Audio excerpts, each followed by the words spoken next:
오늘도 이 복된 밤 가운데에 이 복된 저녁 가운데 나오셔서 주님께 기도함으로 간구하며 나아오신 우리 모든 맑은 생활전교회 성도님들을 환영하며 축복합니다. 무더운 날씨를 씻겨 내려가는 폭우와 함께 또 오늘 이 자리에 성령의 뜨거운 은혜가 임하기를 간절히 소망합니다. 성도 여러분, 우리들은 살아가면서 참 많은 맹세나 약속들을 하게 됩니다. 사실 어릴 때부터 이런 약속이나 맹세들은 우리의 삶 매우 가까이에 있는 것을 보게 되는데요. 저는 제 스스로의 시절은 사실 기억은 나지 않습니다. 아마 이 자리에 앉아 계신 우리 성도님들께서도 그러실 것 같은데요. 최근에 저희 막내가 이제 초등학교 1학년에 입학하게 돼서 입학식을 가게 되었는데, 그곳에서 그 1학년 아이들, 조그만한 아이들인데도 불구하고 그 아이들도 일어나서 선서를 하더라고요. 네, 선서를 하면서 내가 이 학교의 일원이 되었다. 이제 이 학교의 일원이 되었으니 이제 너희들도 교칙과 이 학칙들을 준수하겠다. 이러한 것들을 약속하는, 맹세하는 그러한 그 입학식을 보게 되면서 내가 어릴 때도 저런 걸 했을까라는 그런 생각을 해보게 되었는데요. 사실 이 초등학교 입학식 때뿐만이 아니라 사실 우리는 살아가면서 참 많은 맹세들을 합니다. 대학에 들어갔을 때도 그런 맹세들을 하게 되겠고요. 또 일생에서의 또 중요한 맹세라고 하면 아마 여러분들의 그 결혼식이 아닐까 싶습니다. 수많은 하객들 앞에서 내가 상대방과 함께 영원한 맺음을 함께 하겠다. 내가 영원히 함께하며 이 사람과 동반자로서 살아가겠다라는 것을 결단하고 약속하는 것들, 아마 여러분의 삶 속에서 이 서약과 약속이 있으셨으리라 믿습니다. 기억하시죠? 네. 그런데 여기 계신 모든 분들께서는 아마 세상에서의 이런 맹세나 약속뿐만이 아니라 하나님 앞에서도 우리의 인생을 드린 귀한 맹세를 드린 적이 있으실 것입니다. 우리가 처음 주님을 인격적으로 만나서 주님 앞에 내 삶을 드리겠다고, 주님께 내 삶을 온전히 바치겠다라고 그 결단하며 눈물로 기도했던 그 맹세, 그리고 내가 주님 앞에서 세례를 받으며 이제는 이전의 삶을 뒤로 하고 거듭난 자로서, 주님의 자녀로서 그렇게 온전히 내 삶을 주님 앞에 드리겠다고 그렇게 헌신했던 그러한 결단들, 아마 여러분에게도 이러한 결단, 이러한 주님 앞에서의 맹세가 분명 있으셨을 겁니다. 그런데 오늘 이 본문을 보면 이스라엘 백성들도 주님 앞에 맹세하였다라는 것들을 보게 됩니다. 스바냐 시대의 이 유다 백성들 역시 우리처럼 하나님 앞에 맹세하였던 사람들이라고 말합니다. 날마다 성전에서 여호와의 이름을 부르며 주님을 찬양했던 이들이 바로 그들이었는데요. 그런데 놀랍게도 하나님께서는 오늘 이 스바냐의 말씀 도입부부터 그들을 향한 무서운 심판을 선언하시는 것을 우리는 보게 됩니다. 이 스바냐의 메시지가 어찌 보면 이 먼 옛날 유다 백성의 이야기만이 아닐지도 모른다는 것을 오늘 이 밤에 우리는 돌아보기를 원합니다. 그들을 지켜보시며 그들의 맹세를 보셨던 주님은 오늘날의 우리의 맹세 가운데도, 우리의 삶 가운데도 함께 하시며 우리를 지켜보고 계십니다. 주님 앞에 맹세했던 이스라엘 백성을 보셨던 그 주님께서 오늘날 우리의 맹세한 삶 가운데서도 지켜보고 계시다는 건데요. 주님이 우리를 어떻게 바라보시는지를 말씀을 통해 살펴보면서 주님의 시선 앞에 오늘 우리의 삶을 비추어 보는 이 밤이 될 수 있기를 소망합니다. 맹세한 나의 삶을 하나님께서는 어떻게 보고 계실까요? 오늘 말씀해 보니까 하나님께서는 우리의 모든 것을 보시며 기다리고 계셨다라고 말하고 있습니다. 여러분, 오늘 아까 본문을 읽어서 아시겠지만 오늘 이 스바냐의 본문 2절을 보시면 가슴이 철렁 내려앉는 매우 무서운 경고의 말씀을, 이 경고의 선언으로 이 스바냐서를 시작하는 것을 보게 됩니다. 2절 말씀해 보시면 이렇게 기록되어 있죠. 여호와께서 이르시되 내가 땅 위의 모든 것을 진멸하리라. 우리가 알고 있는 하나님은 어떠한 하나님이십니까? 사랑의 하나님, 용서의 하나님, 우리의 모든 것을 덮어주시는 하나님으로 우리는 너무나도 하나님을 잘 알고 그 하나님을 늘 바라보고 그 하나님을 간구합니다. 그런데 어떻게 그 하나님께서, 그러한 사랑의 하나님께서 이러한 무서운 심판을, 내가 모든 것을 진멸하겠다라고 하는 이런 무서운 심판을 지금 선언하고 계실까요? 굉장히 당황스럽죠. 마치 이런 상황인 겁니다. 몇 년 동안 아주 진하게 교제하고 있는 이러한 그 커플이 서로 이제 약속을 잡고 데이트를 잡고 데이트 장소로 나갔습니다. 오늘은 어떤 재미있는 일을 하면 좋을까? 오늘은 상대방과 함께 어떤 즐거운 일들을 하면 좋을까? 하고 상대방 앞에 딱 나섰는데 얼굴을 보자마자 상대방이 우리 그만 헤어져 라고 하는 그러한 상황과 비슷한 상황인 겁니다. 이스라엘 백성들 앞에 지금 하나님께서 내가 너희를 진멸할 것이다 라고 이야기하는, 어찌 보면 매우 갑작스러운 것처럼 느껴지는 굉장히 엄중한 심판의 말씀인 것입니다. 쉽게 이해가 되지 않죠. 그런데 하나님의 입장에서 이것은 결코 갑작스러운 것이 아님을 이어지는 말씀을 통해 우리는 보게 됩니다. 3절의 말씀도 함께 읽어볼까요? 3절입니다. 내가 사람과 짐승을 진멸하고 공중의 새와 바다의 고기와 거치게 하는 것과 악인들을 아울러 진멸할 것이라. 내가 사람을 땅 위에서 멸절하리라. 나 여호와의 말이니라. 자, 여러분, 이 말씀에서 우리가 주목해 봐야 될 것은 악인들, 진멸당에 마땅할 것 같습니다. 그런데 그 앞에 있는 것들이 문제죠. 그 앞에 하나님께서 진멸할 대상들을 무엇이라고 말씀하고 계시죠? 짐승, 공중의 새, 바다의 고기. 이것들은 무슨 잘못이 있을까요? 이것들이 무슨 죄를 저질렀기에 하나님께서 이것들까지도 진멸하신다고 말하실까요?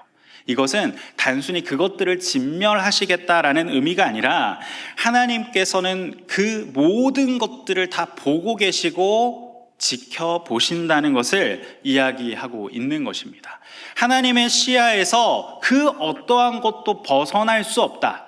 하나님이 지금 모든 것을 다 지켜보고 계시고 그 모든 것들을 심판할 것이다 라는 것을 이 말씀을 통해 이야기하고 계신 것입니다. 우리가 잘 아는 다윗의 그 시편 139편에서 다윗은 이렇게 말하죠. 여호와여, 주께서 나를 감찰하시고 아셨나이다. 주께서 내가 앉고 일어섬을 아시고 멀리서도 나의 생각을 밝게 아시오며 라고 다윗은 그렇게 고백했습니다.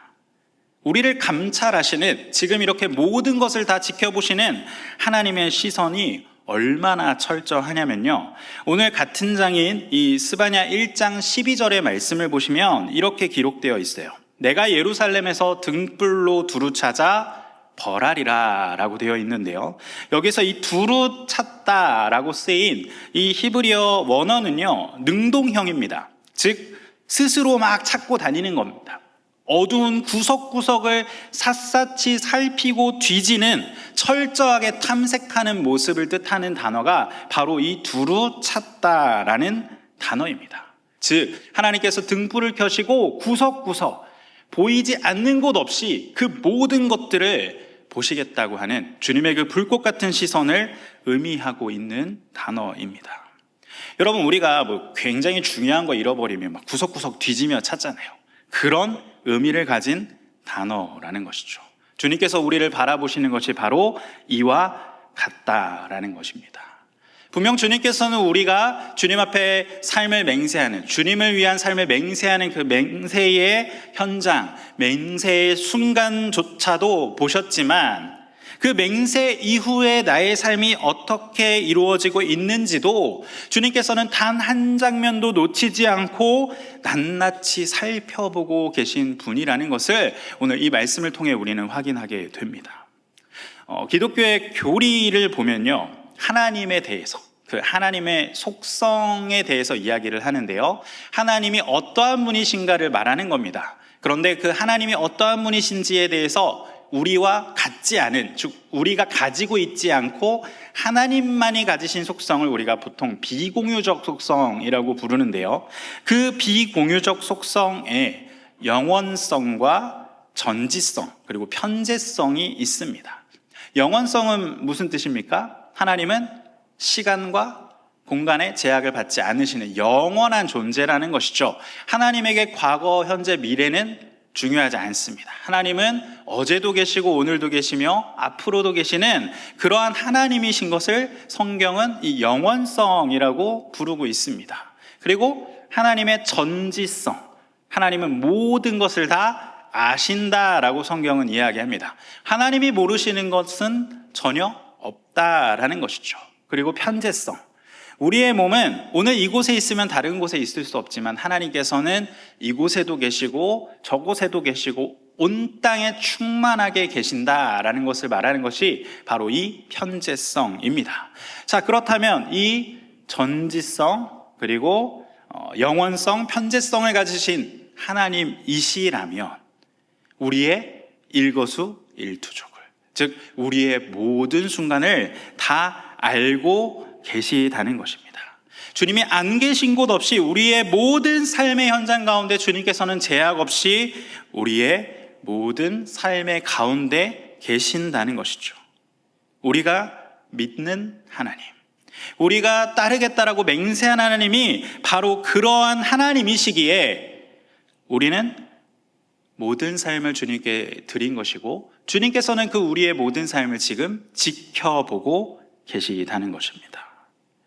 그런데 간혹 이러한 생각을 합니다. 주님께서 모든 것을 다 지켜보신다고 하면서 왜 우리 가운데 당장의 심판이 없고 왜 저런 악인들을 벌하지 않으시고 왜 이런 잔혹한 일들을 내버려 두시는가라고 우리는 고민하게 되죠. 이때 우리는 주님의 그 속성 중에 오래 참으심이라는 속성도 함께 기억해 볼 필요가 있습니다.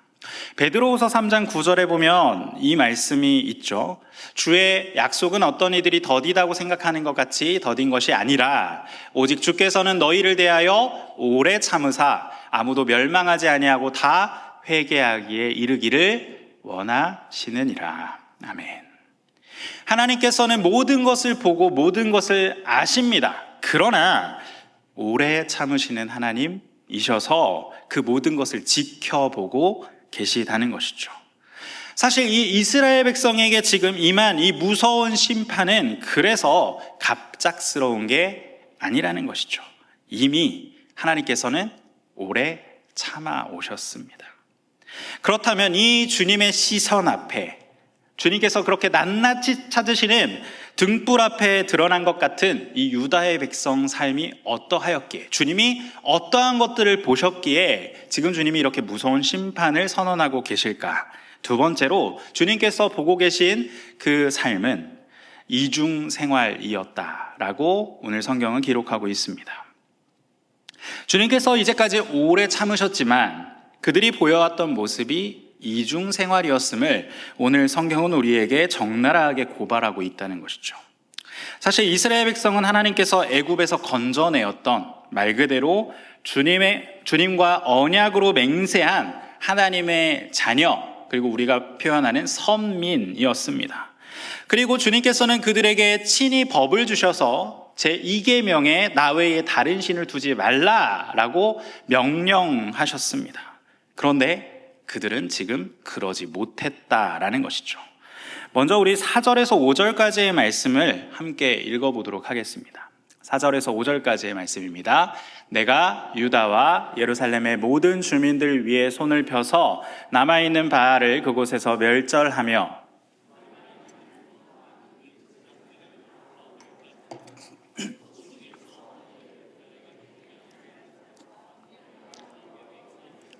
말감을 가리켜 맹세하는 자들과. 아멘. 자, 하나님의 백성인 이스라엘 백성들이 여호와께 맹세하면서 어떻게 하였다라고 지금 이야기하죠. 동시에 말감에게도 맹세하였다라고 이야기합니다. 어떻게 이들이 이럴 수 있을까? 어떻게 이들이 이런 모습을 가질 수 있을까라고 생각할 수 있지만 사실 스바냐 1장 1절에서 이들의 모습, 이들에게 만연했던 그러한 배경을 이미 우리에게 사실은 전하고 있습니다. 우리가 읽었던 첫 구절인 1절의 말씀, 1절의 말씀에 보면 이렇게 기록되어 있죠. 요시야 시대에 스바냐에게 임한 하나님의 말씀이라. 자, 어떤 시대라고 말합니까? 요시야 시대라고 분명히 이야기하죠. 자, 그런데 요시야 시대, 그리고 그 전 시대인 그의 아버지 아몬의 시대, 그리고 그 전인 그 아몬의 아버지인 므낫세 왕 때부터 사실 이스라엘은 이미 아수르 제국의 속국이나 마찬가지였습니다. 그래서 아수르에서 계속 정책적으로 밀고 있었던 그런 종교 혼합주의에 이미 젖어 있었던 상황이었고, 이러한 므낫세 왕 때에 성전에서조차 그 메소포타미아에서 들어온 1월 성신 그리고 12궁성을 숭배하는 일들이 성전에서 버젓이 일어나고 있었고, 가나안 땅의 우상들에 대한 숭배도 일어나고 있었습니다. 역대하 33장에 그래서 하나님의 백성을 이끌어가고 있는 왕, 이스라엘 왕이었던 그 므낫세가 하나님 앞에서 어떻게 종교 혼합주의적인 모습을 펼쳤는지, 어떻게 그러한 삶을 살아갔는지를 아주 자세하게 기록하고 있습니다. 우리가 읽진 않았지만 오늘 본문인 스바냐 1장 8절에도 이러한 언급을 하고 있습니다. 이방인의 복식을 한 자라는 언급을 하고 있는데요. 여러분 한번 떠올려 보십시오. 레위기에서 하나님께서는 이미 이스라엘 백성들에게 의식주에 대한 정결법들을 명령하셨습니다. 그러한 정결법들을 말씀하신 이유가 무엇입니까? 그들이 구별되고 거룩하게 되기를 원하셨기 때문에 의식주에 대한 정결법을 그들에게 전하셨습니다. 의복의 경우도 마찬가지여서 하나님이 정하신 의복의 양식이 있었던 것이죠. 이방 백성들의 의복을 취하지 말라, 너희는 그것을 입지 말라라고 주님께서 말씀하셨지만 이미 이들이 이방인의 복식을 하고 있었다. 즉 이들의 일상 속에서도 이미 이러한 이중생활, 하나님을 섬기면서도 동시에 이방의 신들을, 이방의 문화를 섬기는 이러한 모습들이 있었다는 것을 오늘 본문이 우리에게 말하고 있는 것이라는 거죠. 4절과 5절에서 말하는 자들, 여호와 하나님을 완전히 버리고 떠난 자들이 결코 아닙니다. 이들은 여호와의 이름도 맹세하고 동시에 바알도 섬기고 암몬의 우상인 말감도 섬겼던, 말감에게 맹세하던 자들이었다는 것을 우리는 기억해야 되는 것입니다. 여기에서 맹세하다라고 쓰인 히브리어는 샤바라고 하는 단어인데요. 이것은 단순한 약속이 아닙니다. 목숨을 걸고 서로 맹약하는 언약적 충성을 의미하는 단어가 바로 이 단어입니다. 그런데 이들이 계속해서 하나님 앞에서도 이 샤바, 맹세를 하면서 또 동시에 이방의 우상들 앞에서도 맹세하고 있는, 그것 앞에서도 자신의 목숨을 다하여 섬기겠다라고 맹세하고 있는 이러한 이중 생활을 지금 성경에서는 우리에게 보여주고 있는 것입니다. 그들의 모습이 어떻습니까? 지붕 위에서 세상 풍조를 따라 별들에게 절하고 안식일이 되면 성전에 나와 여호와의 이름을 부르는 이러한 이중적인 모습들이 만연했던 것입니다. 그래서 열왕기상 18장 21절에 보면 엘리야가 백성들에게 이렇게 외치는 것이죠. 엘리야가 모든 백성에게 가까이 나아가 이르되 너희가 어느 때까지 둘 사이에서 머뭇머뭇하려느냐? 여호와가 만일 하나님이시면 그를 따르고 바알이 만일 하나님이면 그를 따를지니라 하니 백성이 말 한마디도 대답하지 아니하는지라. 이스라엘 백성들을 향해 질책했던 이 엘리야의 외침을 보면 이들의 이러한 이중생활 얼마나 만연했는지를 보게 됩니다. 이러한 모습이 한두 번이 아니었다는 것이죠. 하나님이 약속하신 그 가나안 땅에 들어왔을 때도 그들은 그러하였습니다. 유목민족이었던 그들 앞에 가나안 백성들, 농사를 짓고 살아가던 그 백성들이 섬기는 신을 보니 농사의 신, 풍요의 신인 바알이었습니다. 그래서 그들의 눈에 바알이 들어왔고 그들도 이제 가나안 땅에 정착하면서 그들 스스로가 하나님의 백성, 선민이라고 칭하면서도 바알 앞에 무릎을 꿇고 바알 앞에 맹세하는 이러한 모습을 가졌던 것이 바로 이들이었습니다. 그들은 하나님을 버린 것은 아니었지만 하나님 옆에 우상을 나란히 두었던 것입니다. 우리의 이중생활, 오늘날 살아가는 우리에게 이중생활은 없을까요? 그렇지 않습니다. 이 우상의 모습은 계속해서 변해왔고 다른 모습으로, 문화라는 모습으로 우리에게 오늘날 하나님을 맹세하게 하면서도 동시에 다른 것들을 맹세하게 하는 이런 이중생활이 너무나도 만연해 있음을 우리는 보게 됩니다. 내가 주일에는 주님께 나와 내가 주님의 자녀입니다. 하나님이 나의 죄를 용서해 주셨습니다. 하나님이 나의 왕이십니다라고 고백하면서도 월요일날 세상 가운데 나아가서 일주일 동안 살아갈 때 주님이 아니라 다른 것들을 붙잡고 다른 것들을 맹세하며 그것이 나의 삶을 좌지우지할 것 같이 여기는 그러한 어떠한 것이라도 사실은 이스라엘 백성이 맹세하는 것과 같은 우상이라는 사실을 우리는 기억해야 됩니다. 하나님만 바라보겠다, 하나님만 따르겠다라고 우리가 눈물로 주님 앞에 기도하며 맹세하지만 세상 앞에 나아서서는 돈과 성공, 사람의 인정이라고 하는 이러한 여러 가지를 우리의 눈앞에 두고 그것이 나의 삶을 이끈다라고 그렇게 맹세하고 있는 우리의 모습, 이러한 우리의 모습 또한 이중생활인 것입니다. 이러한 것들이 우리의 삶에 너무나도 만연해서 마치 숨겨진 것처럼, 그리고 내가 아무것도 아닌 것처럼 아무렇지 않게 살아가고 있지만 하나님께서는 등불을 들고 우리의 이 모습들까지도 정확히 보고 계신다는 것이죠. 그렇다면 우리는 이제 기억해 봐야 됩니다. 이 무서운 이중생활이 만약에 멈추어지지 않는다면, 우리가 이러한 이중생활을 계속 고집하며 살아간다면 그 결말이 어떻게 될까요? 하나님께서는 그 결말을 어떻게 보실까요? 마지막으로 주님께서는 그 결말을 이렇게 보신다라고 성경은 이야기합니다. 이중생활의 끝을 주님께서는 심판이라고 보신다는 것입니다. 하나님께서 우리의 삶을 쭉 지켜보시고 우리의 모든 것들을 다 돌아보신 이후 우리의 이중생활이 만연한 그 끝을 보실 때 주님께서는 심판으로 보신다는 것이죠. 그래서 오늘 6절의 말씀에서는 심판받을 부류에 대해 주님께서 이야기하고 있음을 보게 됩니다. 그런데 이 6절의 말씀을 보면 참 무섭고 떨리는 말씀을 주님께서 우리에게 하고 있습니다. 우리 6절의 말씀 같이 한번 읽어볼까요? 시작. 여호와를 배반하고 따르지 아니한 자들과 여호와를 찾지도 아니하며 구하지도 아니한 자들을 멸절하리라. 여러분, 사실 첫 번째 부류로 나타났던 적극적으로 하나님께 등을 돌린 자들, 주님을 배반하고 주님을 따르지 않겠다라고 마음먹은 자들, 사실 여러분 이러한 사람들이 주님 앞에서 심판받는 것, 멸절받는 것 어찌 보면 당연하다 여길 수도 있겠죠. 아니, 당연한 일입니다. 그런 자들이 심판받는 것은 당연한 일이죠. 그런데 문제는 이 부류들 이어서 말씀하시는 두 번째 부류가 문제죠. 같이 진멸당하는 두 번째 부류를 성경은 무엇이라 말합니까? 그저 하나님께 무관심해진 자들을 뜻하고 있습니다.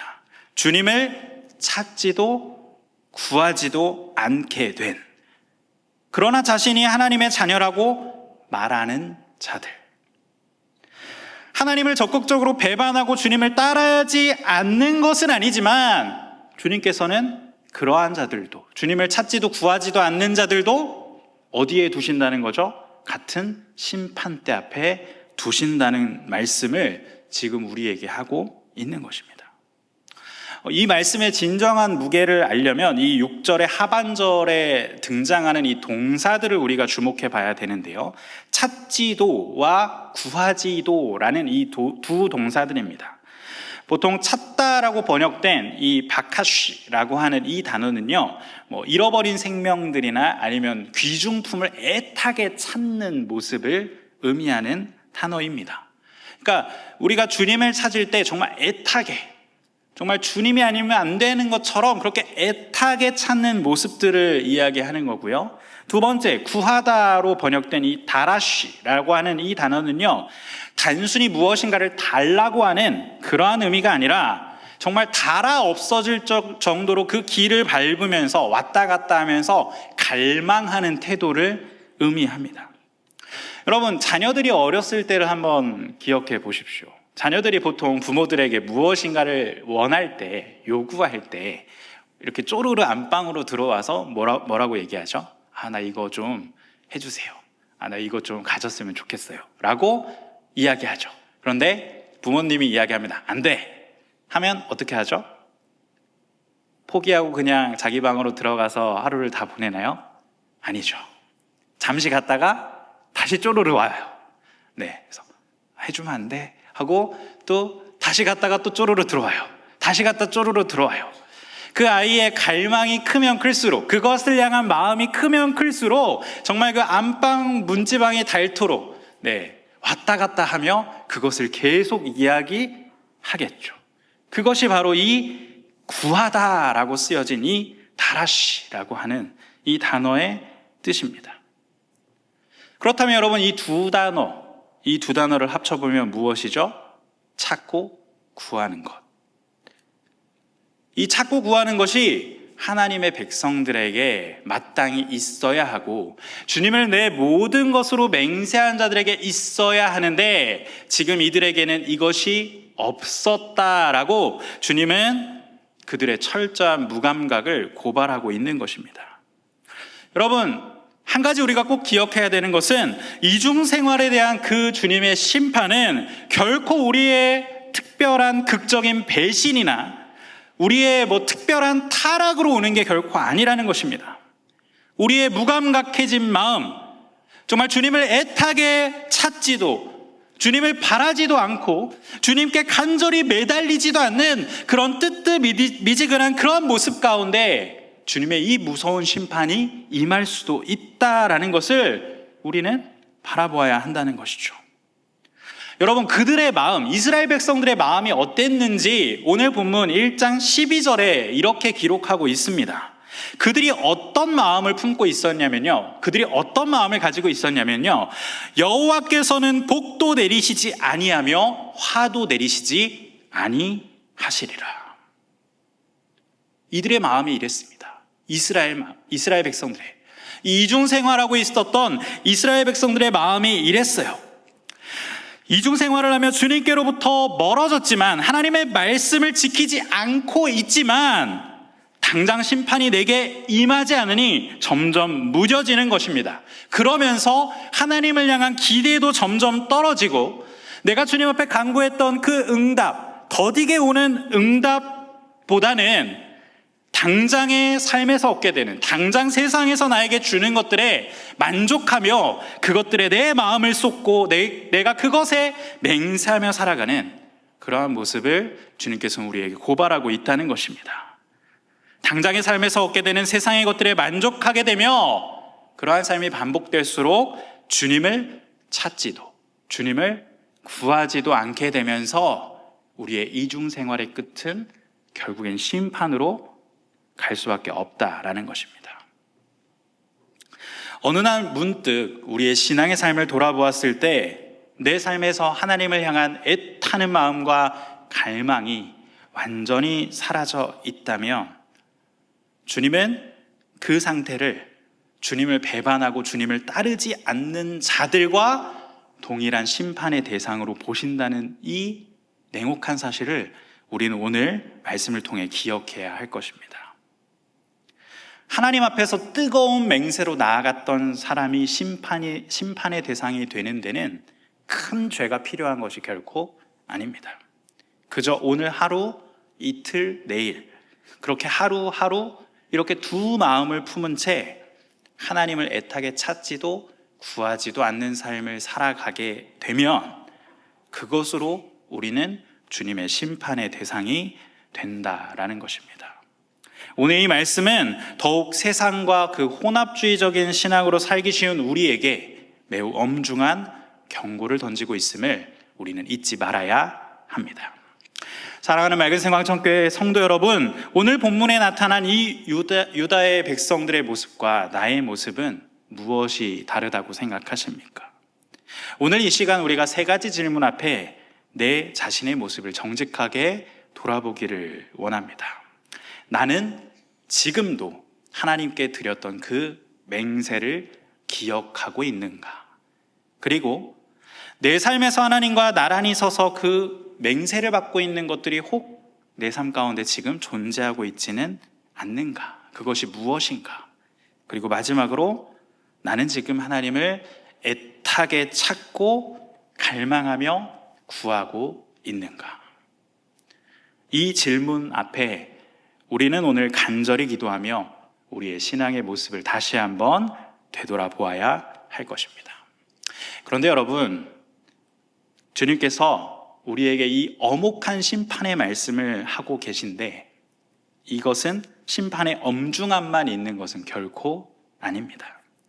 이미 제가 첫 번째 대지에서 주님은 어떠한 분이라고 여러분에게 설명했죠? 주님은 오래 참으시는 분이다 라고 말씀드렸습니다. 주님은 심판을 선포하시지만 그들이 돌아올 수 있도록 오래 참으시는 은혜를 두시는 분이심을 우리는 오늘 이 스바냐서를 통해 사실은 만나게 됩니다. 오늘 서두부터 아주 무서운 심판을 선포하였던 이 선지자 스바냐서, 근데 이 스바냐 선지자의 이름의 뜻이 무엇인지 알고 계십니까? 원어로 차판, 야흐라는 이 단어가 결합된 단어인데요, 숨기다와 여호와라는 단어가 결합된 단어입니다. 그러면 어떤 뜻을 가지고 있을까요? 여호와께서 숨기신다라는 뜻을 가지고 있습니다. 무시무시한 이 진멸과 심판을 이야기하고 있는 이 책의 이름이 하나님이 숨겨주신다. 이것은 결코 우연이 아닙니다. 주님은 이 심판의 말씀 속에 이미 구원의 은혜를 숨겨두셨습니다. 우리의 삶이 아무리 이중생활로 얼룩진 삶이라도 주님의 이 엄중한 심판의 말씀을 듣고 내 가슴을 찢으며 다시 주님을 간절히 찾고 구한다면 주님께서는 그 당신의 날개 아래 우리를 온전히 숨겨주시고 안아주신다는 것을 오늘 이 말씀을 통해 우리에게 전하고 계시는 것입니다. 사랑하는 성도 여러분, 우리가 행하고 있는 이 은밀한 이중생활, 이제는 멈추기를 바랍니다. 오늘 이 기도의 자리가 주님께로 다시 돌아갈 수 있는 첫사랑의 자리가 되기를 소망합니다. 하나님 앞에 뜨겁게 맹세했던 바로 그 자리로 다시 돌아갈 수 있는 밤이 되기를 바랍니다. 주님 한 분만으로 충분하다고, 비록 이제까지 이중생활을 해왔지만 다시 주님께 돌이키면 주님의 은혜와 사랑으로 내가 온전하여질 것이라고 그렇게 결단하며 나아가는 저와 여러분이 되기를 축복합니다. 오늘 이 밤에 주님께서는 우리를 그 자리로 인도하여 주실 것입니다.